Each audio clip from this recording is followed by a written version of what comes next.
Can't see how it hurts. And I will go for land reduction. Now this tech dice remains. So that becomes a tech dice, kind of like a factory.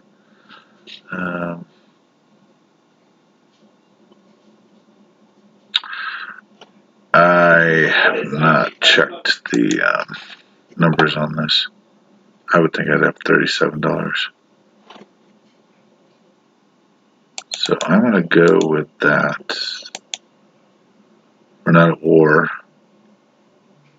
So 30, I'm going to go with 10 infantry, and then I'm going to adjust it to 2. I'll check my last game, but I wanted to get this out tonight so we can do Japan tomorrow. So I'm going to put on edits, change PUs. I may have saved money, but not that much. So I'm pretty sure I bought all inventory. Would have been 36, saved $1. So I think I'd have $3 left over. I'll check later on. So that would be $38 minus this would be 30. Okay, so I could actually buy $1 more infantry. Change. Okay.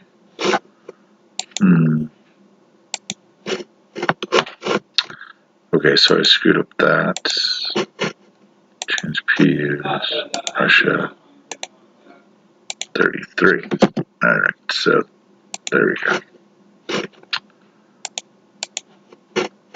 Now I can change it to 11 infantry. Alright, so let's go with that. 11 infantry. $30 left over from last time. $38 minus 5 is 33. And I am going to add a little illegitimate factory to enable edit mode. I'm going to add a factory right here. And I'm going to go with a Russian factory miner. Might not let me. Nope, it did. So this is my research facility until it succeeds. All right, what are we doing? So we are going to allow the Italians to do what they usually do, but I am going to put something forward.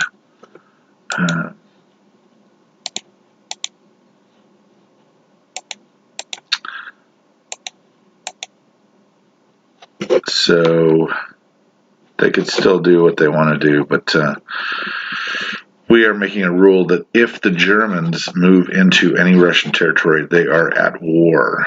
That is a sensible rule, and they must declare war in order to move into Soviet territory. The rule in the current game is silly, in my opinion. I have worse words for it, but I will contain myself. But in the current rules, you can actually move into East Poland and still receive the NO of trade with Russia. There was an explanation given. I don't accept it as a good or valid one.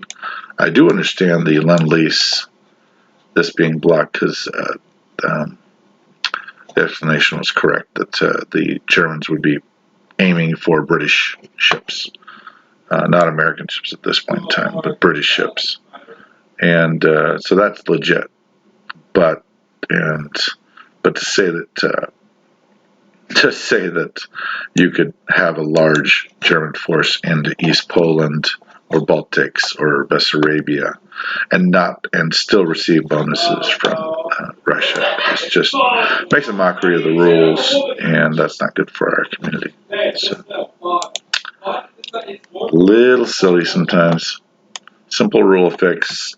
If you invade or step into Russian territory, you are at war, whether or not you did the invading. Alright, so pretty simple stuff. I'm just going to combine all this these forces. Those guys up.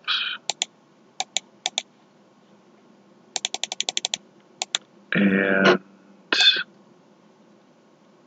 I think that's it, really.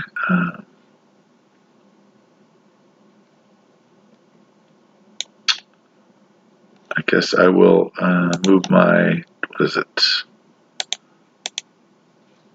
He's, I would assume, going to want to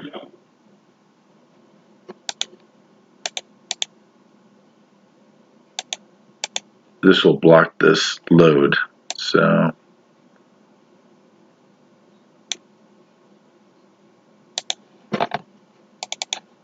all right, so that's it for Russia for turn 2. We have a tech dice represented by a factory in Samara.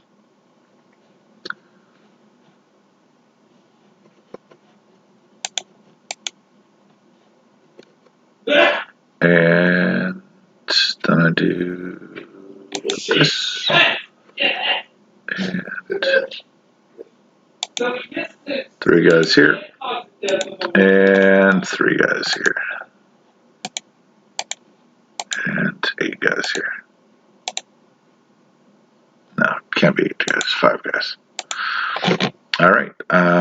Looking at the players, I just like to keep track. So Germany has 102 units. Russia has 92. So obviously I'm trying to close the gap on that in general. And of course, of those 92 right there's, so there's only 78 in the Eastern European or Western European front.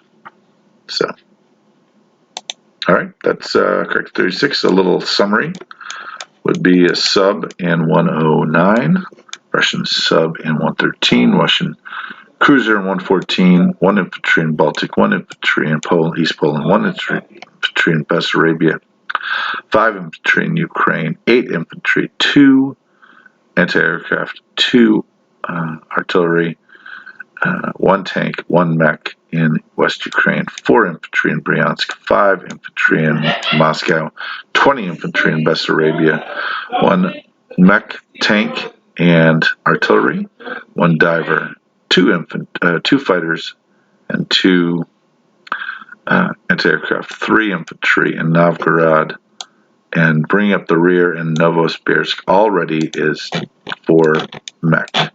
And then there's the 12 infantry and 2 anti-aircraft in Siberia. What will happen to them? And that will give us $37, which is what it should be. Okay, so that would be Russia turn 2.